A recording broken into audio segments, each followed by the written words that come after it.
In this video, I'm going to tell you 2 reasons why you're not progressing in calisthenics and how to fix it. The first mistake is doing the same old thing again and again. So you are doing your typical 3 sets of 10 and you do it again and again and again, and you don't make the workout harder or you don't make the exercises harder. By doing this, there will get to a moment where you don't get stronger anymore and you don't see any hypertrophy gains because your body is already adapted. So what you can do to fix that? You can use harder variations or use a couple of techniques such as paused reps. For example, you do a 90-degree paused rep in the dips.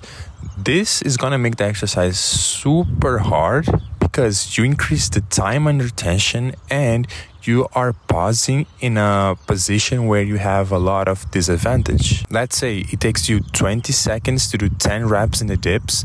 By including paused reps, for example 1 second pause or 2 second pauses, it will increase your time from 20 to 40 or 20 to 30 seconds, which will make your muscles work way more. Next one, explosive reps. For example, you're doing regular push-ups and you switch it up to explosive push-ups. This is gonna work on your explosive power, give you some more hypertrophy and strength gains. Because explosive push-ups is way harder than regular push-ups. 10 explosive push-ups will make your muscles work way more than 10 regular push-ups. Moving next, we have tempo.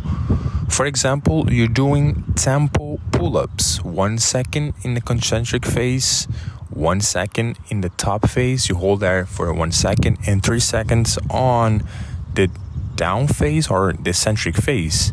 This will make the pull-ups so much harder. You will contract your muscles way harder. You will activate your muscles way more. After doing tempo work on the pull-ups for a while, regular pull-ups will be so much easier. Then we have using less leverages. I'm gonna give you an example with the rows. For example, you doing the calisthenics rows in a more of a diagonal position versus doing more of a horizontal position. When you go from diagonal to horizontal, you'll see that the exercise gets way harder. Using these little things such as using less leverages will make the exercise way harder and will make you recruit a specific muscle way better. Lastly, we have switching body position.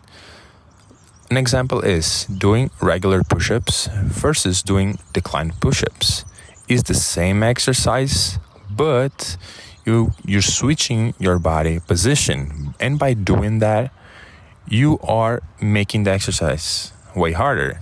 You can do the same exercise, but switching your leg position or your hand or arm position will make it way harder.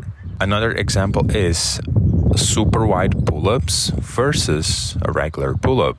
It's the same exercise, but the switching of the hand placement will make a big difference. So the second mistake is you're maxing out every workout. You need a good program structure and use RAR, RPEs so you can manage fatigue, because maxing out every session will only affect your progress negatively. So let's say that your max pull-ups is 10 and you do pull-ups 3 times a week and every session you go till failure.